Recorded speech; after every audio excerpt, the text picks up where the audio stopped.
Hi, my name is Evan Miranda, and I have the topic of South African culture. I will discuss the three topics of geographical location, the religion, and the educational system. South Africa occupies the southern tip of Africa. It's along the coastline stretching for more than 2,500 miles. It has a desert border with the Atlantic coast on the corners. Next, I will talk about the educational system of South Africa. Nearly all South Africans will tell you that they belong to a church and practice faith, although their thinking differs very when they come across the different spectrums of religion.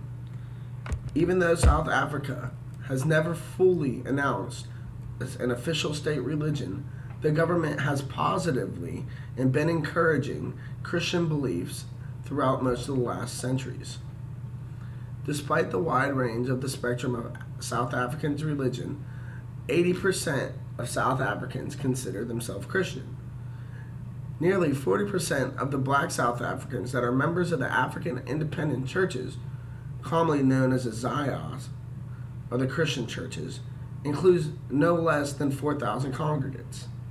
This denomination in general embodies a mixture of traditional African Protestant church beliefs mixed with the typical South African beliefs.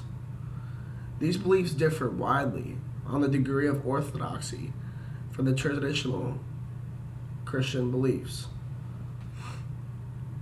The large Christian Protestant denomination has its origin when the Dutch first settled the South African country. Next, I will talk about the educational system in South Africa. The educational system in South Africa is very good. South Africa spends more of its bigger share on the gross domestic product than any other educational system in Africa. This means that they fork out more money to every school in South Africa than any other country does in Africa. The primary schooling system is composed for students ages 7 to 15. This is a good approach because it hits during the child development years. This is not a mandatory school, but after ages 7 to 15, you will have to pay. But during these years, a no fee school policy has been established.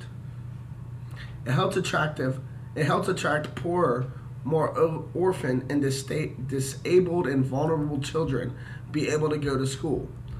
Even though performance levels are lower than many countries in the region, high levels of school attendance, gender parity, and in both common and secondary education and pro-poor schools, the policy achievements are improving.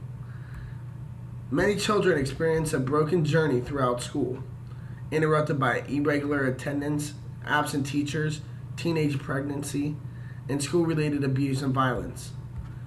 Around 27% of public schools do not have running power. 78% are without libraries, and 78% do not have computers in South Africa. This is a limited provision for preschools and education. Although the schooling may not be good as it is in America, South African cultures and regions in the country value education just as much as we do over here in the Western countries, especially more than is seen in Africa.